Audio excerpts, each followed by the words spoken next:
Sir please. அதாவது ஒரு 4 நிமிஷம் எடுத்துக்கோங்க சார். 4 நிமிஷம் நான் முதல்ல இந்த விஷயம் வந்து ஒரு சர்வதேச அளவிலான ஏன் உலக அளவிலான ஒரு டிசாஸ்டர்.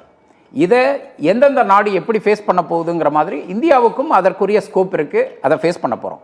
குறிப்பாக இந்த பெட்ரோலியம் விஷயம், க்ரூட் ஆயில் விஷயத்தில் சற்றேறக்குறைய 88% நம்ம வந்து இம்போர்ட் பண்ணி தான் பயன்படுத்துகிறோம். 12% தான் நம்ம சொந்த தயாரிப்பு. இதை கூடுதலாக்கக்கூடிய சாத்தியக்கூறு இருக்கும்போது இதே இந்தி கூட்டணி உங்களுக்கு தெரியும் அந்தந்த மாநிலங்களில் நம்ம இதற்குரிய எண்ணெய் துப்புரவு பணிகளுக்கு ஒப்புதல் கொடுக்காம பிரச்சனைகள் பண்ணி நிறுத்தினாங்க. அதனால் நம்ம உள்நாட்டு உற்பத்தி குறைஞ்சிருக்கு, வெளிநாட்டுடைய இறக்குமதியை நம்பித்தான் நம்ம வாழ்கிறோம். ஒன்று இதில் நம்ம சொல்கிறது மாதிரி இன்றைக்கி ரஷ்யாவிடமிருந்து எண்ணெய் நம்ம பெருமளவு வாங்கி ஸ்டாக் வைக்கிறோம். சற்றேறக்குறைய 2 மாதம் அளவிலுக்கான எண்ணெய் நம்மக்கிட்ட இருக்குது.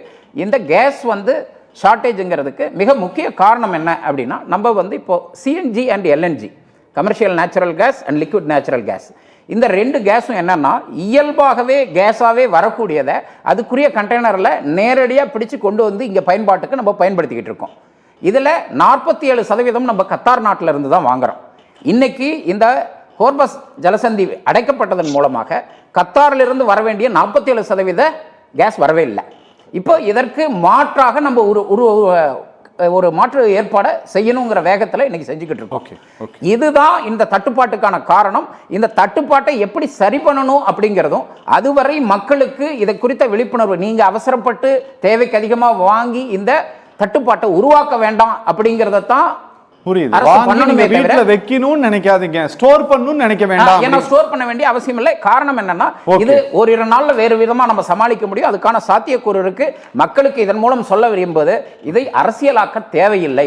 இது தனிமனிதனோட விருப்பு கிடையாது. சர்வதேச சமூகத்துடைய பிரச்சனையை ஒரு மாநில அரசு மக்களுக்கு எப்படியெல்லாம் கொண்டு போகணும், ஒரு தேசிய அரசு எப்படியெல்லாம் கொண்டு போகணுங்கிறத கொண்டு போய் மக்களின் அச்சம் நீக்கி இதை கடந்து வரக்கூடிய சக்தியையும் உணர்வையும் மக்களுக்கு தரணுங்கிறதா எங்களோட கோரிக்கை.